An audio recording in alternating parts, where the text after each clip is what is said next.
But for example, one guy that's fucking annoying me like a lot, like impossible, Lex Fridman. Oh my fucking God. Why do I know you? Okay. I just speak like a robot. First of all, I read about his scientific contributions. Apparently, they're not so scientific, because I was thinking also, if you're a great scientist, you're most likely spending most of your time in a fucking laboratory. You don't have time to travel around, interview people. I can imagine. Why would you talk about the conflict in Israel? Who the fuck are you? I mean, I know that everybody can talk, but he brought both sides. He brought the pro-Israel. He brought the pro-Palestine. He give brought me a both break. sides. Give me a break.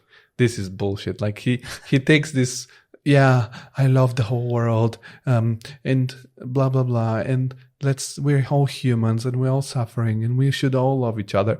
Shut the fuck up. This is called toxic positivity. Wake up every fucking day at 7:30, go to a job that gives you a salary that barely you pay the bills, and then we'll talk how much you love every fucking one. Toxic positivity is the first time I hear that one. Yes, there are these people that tell you, "Oh, we're so blessed because we're alive. It was never better." Fuck off. No, like it's been, yeah, it's true that it's better, but we have still difficulties. The world is not pink. And he posted yesterday on Instagram this thing where he was saying people working in tech should stop following in ideologies and should start focusing on doing great work. Just do great products. And the people, myself, I wrote, well, if you say that people that work in tech shouldn't follow any ideology, tell Elon Musk, because he fucking ruined Twitter. And all the people were like, well, how about the people in tech do weapons that can destroy innocent people? And of course, mentioning Gaza and stuff. And then he had to delete the post because the comments were all fuck off. Like, and can you delete it? Newsflash, I don't have Twitter, X, or anything. So you can delete it. Yeah, you can delete. But it was Instagram. It wasn't him. He just took a screenshot of his tweet and put it on Instagram. And people were dunking on him a lot. Yeah, so he's also one guy that when there are the big guys, he never asks any difficult question. He interviewed Elon Musk.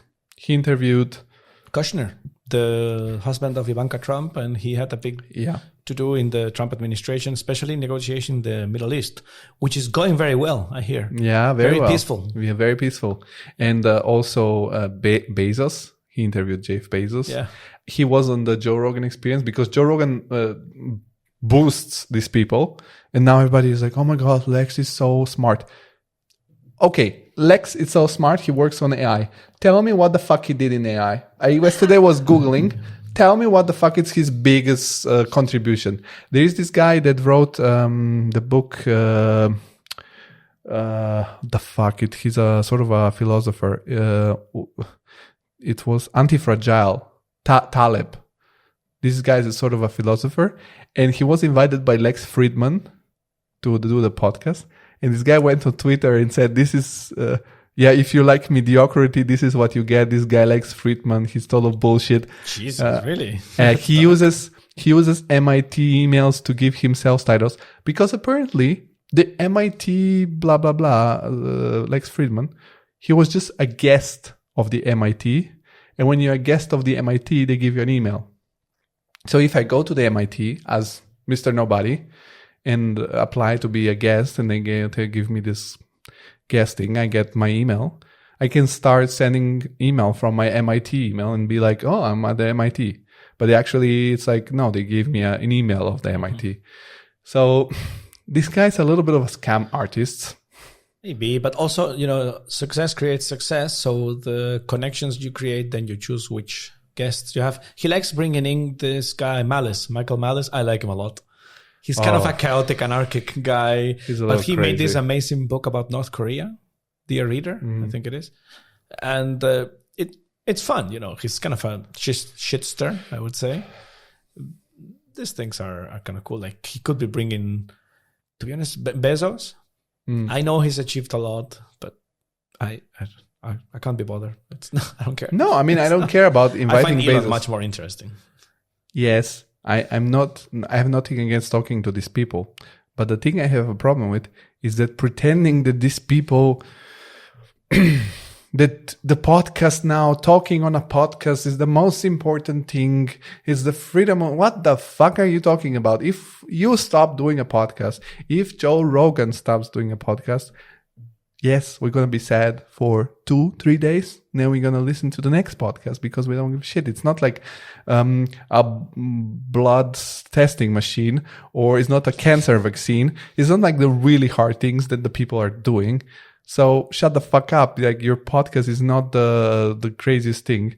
And also, what I think we should be aware also ourselves is not becoming too much of ourselves. Because, for example, also Michael Malice, the first time I listened to him, great guy. I'm totally against communism.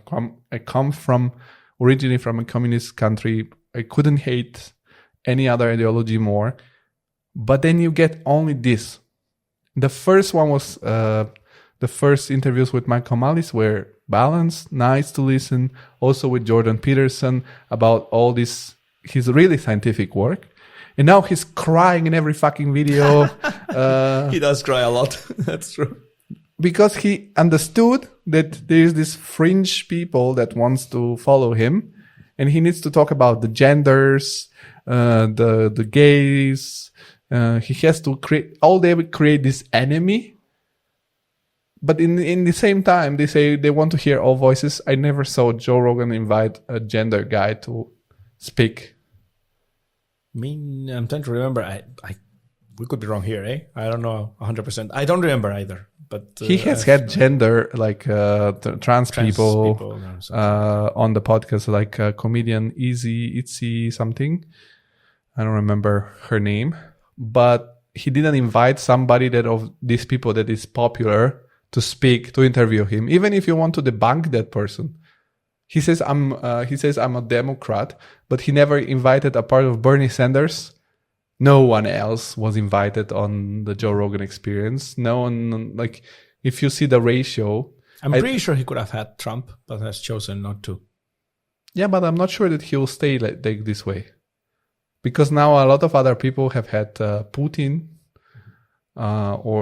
Which is also, it might be a mistake because Trump, I'm not a fan, but, he was the president. I'm sure he has something to say. So why not having? It's because he's afraid that it's going to create a shitstorm, which it probably would. But he was the president for a few years. He might be president. We don't know. So it is worth. It depends how you interview him. If you give him the hard questions. Yeah, exactly. Like the first interview with Elon Musk was great. The last one was shit. So it's not about who you have as a guest, is what you ask him. Mm-hmm. Also, the interview of this guy with Putin, Tucker Carlson, that was not an interview. That was bullshit. No, Prince Olaf, and it was more Putin saying, I'm going to talk about what I want to talk, not you. The cringiest part, the interview with Putin, I don't see it as such a bad thing, even though it was bullshit.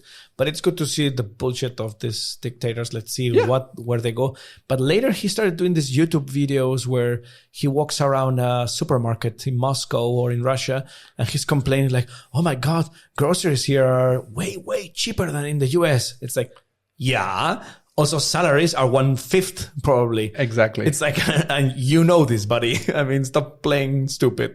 Yeah, but the American guy that lives in Ohio, I don't know if he knows exactly how much money Russians are making.